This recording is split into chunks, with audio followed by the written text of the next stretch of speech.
Oi, gente. Então, acabei de tava comendo ali e, e lavando uma louça. Daí vim aqui no quarto um pouco.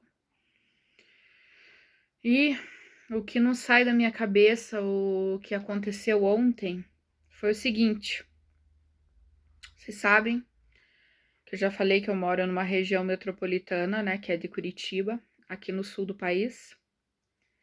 Então a gente tem muita, digamos, mais frequência, talvez, em conhecer várias pessoas que vêm de outros países, certo? Então, assim, faz mais ou menos 5 anos que eu conheci algumas famílias venezuelanas e depois 4 anos também, 3 anos. Então, assim, conheço várias famílias venezuelanas. E uma coisa que cortou meu coração foi ouvir, né, o senhor ilustre presidente da República do Brasil, o atual, falar para o Nicolás Maduro que é para ele construir uma narrativa para que o povo mude de opinião a respeito tanto dele como do regime da Venezuela, como no caso do que está acontecendo lá. Só que daí, gente, veio para mim, sabe, uma coisa assim que tomou meu espírito. Muito triste. Sabe quando você não sabe nem falar qual sentimento que você tem? Eu não sei dizer, mas o meu corpo inteiro assim tava tipo dolorido, como se estivesse pinicando. Eu não sei dizer, não sei explicar para vocês. Aí eu lembrei, né, da minha amiga, que eu não vou falar o nome aqui. Eu até perguntei, mas esse não é o momento também de gravar, né, nenhum depoimento. Mas o que eu achei mais incrível foi exatamente isso. Lembrar de tudo de cada história, na verdade, não é do que ela, mas de cada família que eu conheço, venezuelana, que contou a sua história. E essa história dela é mais cabulosa ainda. Por quê? Porque ela me contou no dia que eu fui na casa dela, né? E que ela morava na mesma cidade que eu. E aí eu perguntei, porque eu sempre fui curiosa, eu sempre gostei de conhecer pessoas, eu sempre gostei de saber da história da pessoa, de outros países, das cidades aqui do Brasil, não importa, sabe? Eu sempre gostei, sempre fui curiosa. E aí eu perguntei pra ela assim, eu não vou falar o nome aqui, mas, ô fulana, como é que foi lá que aconteceu, né, do Hugo Chávez para depois o Maduro? Como é que foi para que chegasse no que chegou a ponto de vocês fugirem de lá, né? Como é que foi? Conta a tua história aí. E eu fiquei por algumas horas lá na casa dela, hein? Inclusive, quando eles, né, como diz, é igual nós, né? Como dominamos a nossa língua, a gente fala muito rápido, né? Então, daí muitas vezes eu falava para ela, não, me explica novamente porque eu não entendi tal coisa, porque era muito rápido, né? Então, o espanhol, quando você emenda, daí às vezes você não compreende. Como diz, compreendemos o espanhol, só que daí, quando fala rápido demais, né? Por ser a língua deles, a gente acaba não entendendo nós aqui. E aí eu falei para ela assim, não, não, não, tal coisa, o que é? Aí ela falava, né? Porque tinha algumas palavras que eu não sabia, sabe? Algumas, digamos, algumas palavras, né? Que a gente sabe que a gente acha que é um significado e é outra coisa. E aí ela pegou e comentou sobre, contou, né, tudo a passagem ali ali do Hugo Chávez, que também ainda os Estados Unidos ainda estava lá dentro. Se vocês for olhar na história, vocês vão ver. E aí ela disse assim que ela tinha um salão de beleza, que ela vendia também panelas de uma marca, ela até falou a marca dos Estados Unidos, vendia muito bem lá na Venezuela, também ganhava essa renda extra e ela tinha salão de beleza. e também ganhava muito bem. Tinha a casa dela, tinha carro, a família dela toda trabalhava e tudo mais. Tá. Aí ela falou que quando passou do Hugo Chávez ali para o Nicolás Maduro, é que começou, né, tudo aquilo. Tipo, eles tiraram o poder, né, dos Estados Unidos lá de dentro. De repente, eles retiraram tudo que se podia vender, já foi proibido, não podia mais. E até que as coisas começou a faltar nas prateleiras dos mercados, né? E outras coisas também de mercadoria para se comprar. E aí a economia foi cada vez mais se definhando, né? A ponto que, que ele já não tinha mais para onde correr. E a dificuldade cada vez mais foi tomando conta da família. E uma coisa que ela fala, que ela falou para mim muito importante, que é a história da vida dela, ela falou assim: Adriana, uma coisa que você não imagina é o seguinte: foi apresentado tão bonito, mas tão bonito o que o Hugo Chávez fez. Ele apresentou o Nicolás Maduro como seu sucessor e como se ele fosse o salvador da pátria. E o que que aconteceu? Ele enganou o povo, né? Tanto o Hugo Chávez como o Nicolás Maduro, enganou o povo na conversa, que tudo ia ficar bom, que ia ajudar o pobre, tudo aquele papinho furado que todo mundo sabe, que é como se fosse dar de graça para alguém a comida, a energia, o carro, a gasolina, seja o que for. E ela falou: não existe isso em lugar nenhum no mundo. Daí eu falei: exatamente, isso eu acredito. E aí ela falou assim: mas o povo venezuelano caiu nessa conversa, infelizmente. E aí eles votavam, só que na verdade não existe essa votação lícita, ela falou. Quem ganhava sempre foi o Nicolás Maduro. E assim foi caindo cada vez mais até chegar ao nível ali que ela falou entre 2012 e 2013, né? A partir daí, ela falou assim que começou pessoas a sair do país, né? No caso da Venezuela, e chegou um ponto que 2013, 14, 15, 16, aí vocês viram que eles vieram, né, em massa pro Brasil. E aí o que ela me contou, assim, que foi muito grave, que eu cheguei até a chorar, sabe? Que eu falei assim, como Jesus diz, a gente tem que se pôr no lugar do outro, né? Para poder sentir na pele o que o outro tá vivendo, gente, pra gente poder ter esse discernimento do que tá acontecendo.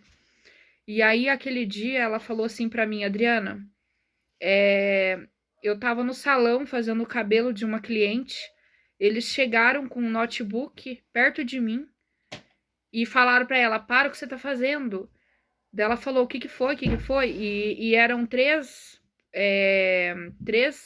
pessoas do exército, né, vestida do exército, com fuzil e tudo mais, chegou para ela e falou bem assim: passa o número da senha e transfere o seu dinheiro da conta tua pro governo, né? Que no caso eles falam governo, né?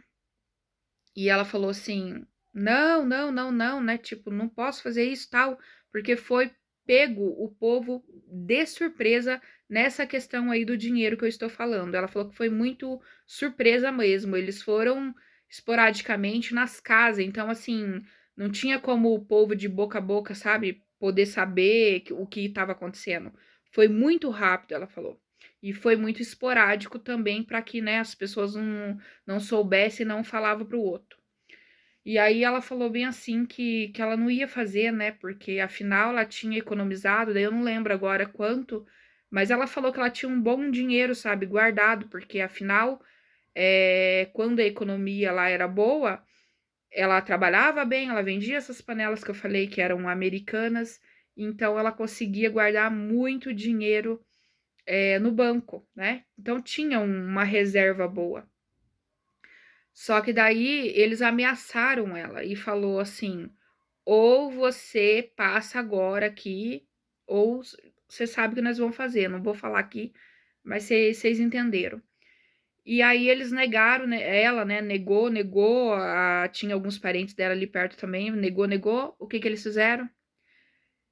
Eles entraram lá dentro da casa dela, que era, né, próximo ali do salão dela, e simplesmente aconteceu, vou falar assim, vocês sabem do que eu tô falando, então eu vou falar, aconteceu o fato exatamente com o irmão dela. Então vocês entenderam. Fizeram isso. Aí mostrou pra ela, voltou e falou: "Você quer que acontece isso com mais alguém da tua família?" Tocou o terror, gente. Eles armados e eles ali com o notebook na mão. E falou pra ela: "Passe a senha e transfira todo o seu dinheiro pro governo." E simplesmente ela o fez. E aí foi o que ela falou: esse membro, né, da família dela foi perdido devido a esse dinheiro que ela tinha guardado.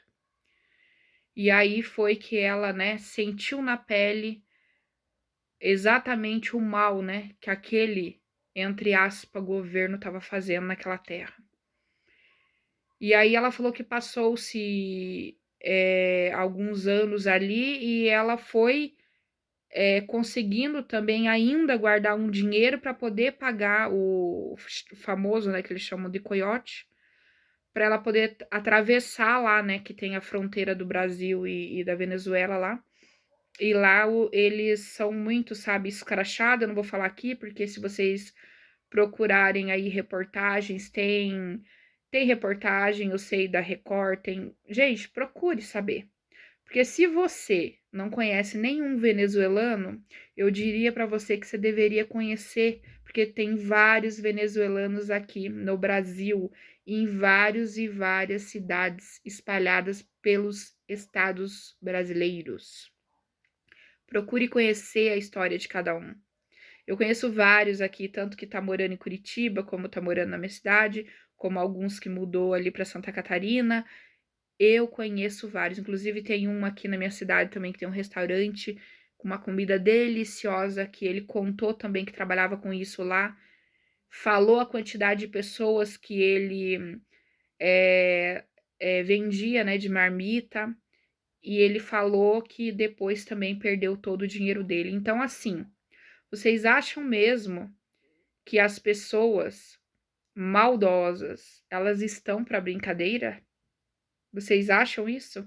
Que tem pessoas inocentes que estão preocupada com o pobre, preocupada com o coitadinho, seja brasileiro, seja quem for. O socialismo, ele só destrói famílias, destrói pessoas. Não precisa fingir de burro, não precisa fingir que esse regime é maravilhoso. Olha o que a gente viu, o homem lá falando que é para construir uma narrativa. O presidente do Brasil recebendo com honras, o exército brasileiro batendo continência para um homem que é narcoditador e não precisou a ONU e nem ninguém assinar e falar ele é. Não, gente. A gente já sabia disso. Foram 7 milhões de venezuelanos, pessoas que saíram do país. Tu acha mesmo que se existisse um governo maravilhoso, 7 milhões de pessoas sairiam de um país? Sério? Inclusive, mais de 300 mil está aqui no país? Porque, né, depois eu não sei se continuaram a contagem, mas lá em Pacaraima, quando eles recebiam, foi em 2017, daí depois 2018 o Temer, né, começou a fazer o levantamento, daí veio também, né, a Acnur e começaram a emitir documentos, né, fazer vacinas e aí fazer o alojamento lá. Mas ela me contou que ela passou muita fome, que ela inclusive disse que perdeu a dignidade, porque quando ela entrou no avião, que eles simplesmente puseram no avião e trouxe ela para. Foi lá para o Nordeste, na verdade. Agora eu não lembro qual. Eu não tô lembrada qual estado do Nordeste que levaram ela. Acho que foi. Eu não lembro, gente. Agora eu não lembro de cabeça, mas levaram ela para lá. Foi ela, o filho E ela ficou um tempo lá. Só que daí ela viu como lá era um estado muito assim pobre também, ela decidiu que precisava vir para outro lugar. Então o povo falava muito do sul. Aí ela acabou vindo para Curitiba. De Curitiba, né, ela veio aqui para minha cidade, alugou uma casa, o marido dela começou a ser motorista de Uber, né? E ela começou a fazer diária, só que na época também, vocês sabem, 17, 18, não era uma época boa também de. Não era uma época boa, né? Que a construção estava em alta, que tinha muita diária. Não era. Se vocês lembrarem bem, eu lembro disso, que inclusive eu precisei pedir algumas vezes, né? Que eu contrato diarista. E teve uma vez que eu não vou esquecer. Foi bem na época do Temer que eu chamei uma diarista, tipo, pelo Face, e apareceu 49 diaristas querendo aquela diária. E aí você vê como que tava feio o negócio. E aí eu fiquei observando aquilo, entendeu? Então, assim, eu não esqueço de algumas coisas que marcam a vida da gente. Então, assim, eu sugiro a você que está defendendo um homem que é genocida, Nicolás Maduro é genocida, é narcotraficante, inclusive eles usam muitas pessoas lá dentro para fazer refinaria de cocaína. Todo mundo sabe disso, não tô falando nada de mal, nem de ruim, nem de pior para ninguém, não. Ele é o que ele é, inclusive ele come carne, churrasco caríssimo, com folhas de ouro, né? Enquanto o povo padece de fome, revirando lixo, ou seja, basura, revirando basuras, não é? Então você brasileiro que fica acreditando aí no conto, sabe? No conto do vigário, continue acreditando, porque na hora que a fome bater na tua porta, na hora que o desemprego bater na tua porta, aí você vai falar: nossa, tinham pessoas que falavam isso. Nossa, fulano tinha razão. Lembra da campanha do ano passado?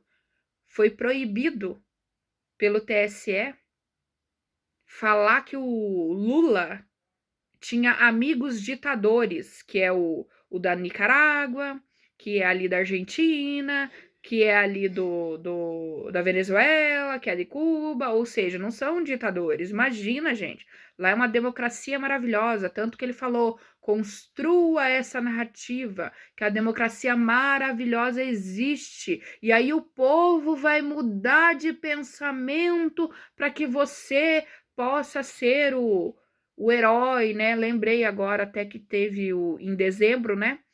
Que Nicolás Maduro distribuiu o herói dele, ele mesmo, sabe? Em bonequinho para as crianças pobres da Venezuela. Adivinha quem chamava o Super Bigode, ou seja, nossa, o herói, gente, o herói Maduro, Nicolás Maduro, o herói que deixa o quê? O povo comer lixo, que deixou o povo comer os gatos, os cachorros, tudo, não tem mais nenhum para contar história, entendeu? Lá. Só tem, claro, famílias que são ricas, que realmente têm dinheiro, é claro que tá mantendo lá. Também conheço outro caso que é muito interessante. Eu conheço um caso de uma. Inclusive, ela tá aqui na minha cidade, no meu bairro. Menina muito trabalhadora, né? Uma mulher muito trabalhadora. Ela tem uma filha. E ela falou bem assim: Adriana do céu, eu não entendo a cabeça da minha mãe. Por quê? Porque a mãe dela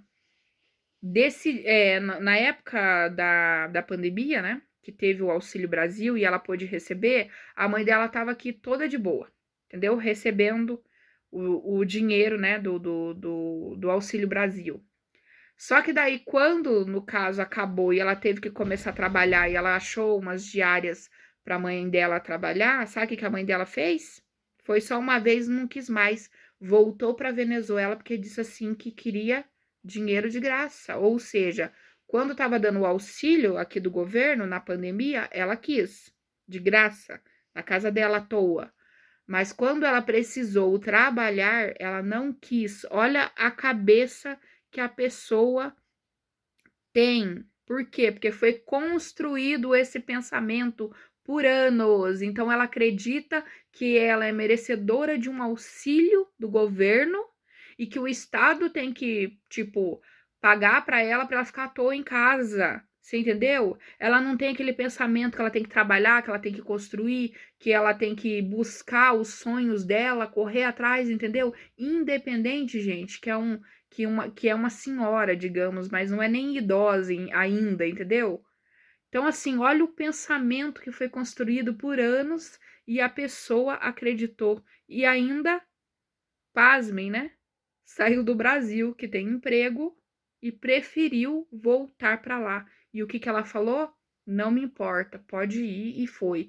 Ela falou assim: só que eu não vou mandar um centavo para lá, porque tem muitas famílias, sim, também, que moram aqui, sim, no Brasil, e infelizmente ou felizmente pegam remédio, pegam dinheiro e tá lá sustentando os familiares que também moram lá. Então, querendo ou não, os trabalhadores venezuelanos que moram no Brasil estão sustentando a família que está ainda na Venezuela. Então, se for olhar, não são só 300 mil que estão aqui trabalhando. Tem muito mais, né? Porque isso que eu tô falando é verídico. São pessoas que eu converso, são amigos que eu converso venezuelano que contam suas histórias para mim. Então, assim, tem de tudo, gente. Tem pessoas que, claro, não sofreu aquilo que eu contei no primeiro, tem pessoas que têm essa mente aí socialista que acha que tem que ficar em casa à toa e vai receber tudo do governo, entendeu? Tudo de graça. Então, assim, infelizmente tem de tudo. Mas o que eu quero dizer aqui, o grave da história é exatamente isso. Acorda, Brasil, acorda. Acorda enquanto é tempo, não só para o povo, mas também para Deus. Acorda, Brasil, acorda enquanto é tempo. Porque quando as trombetas soarem, acabou-se tudo.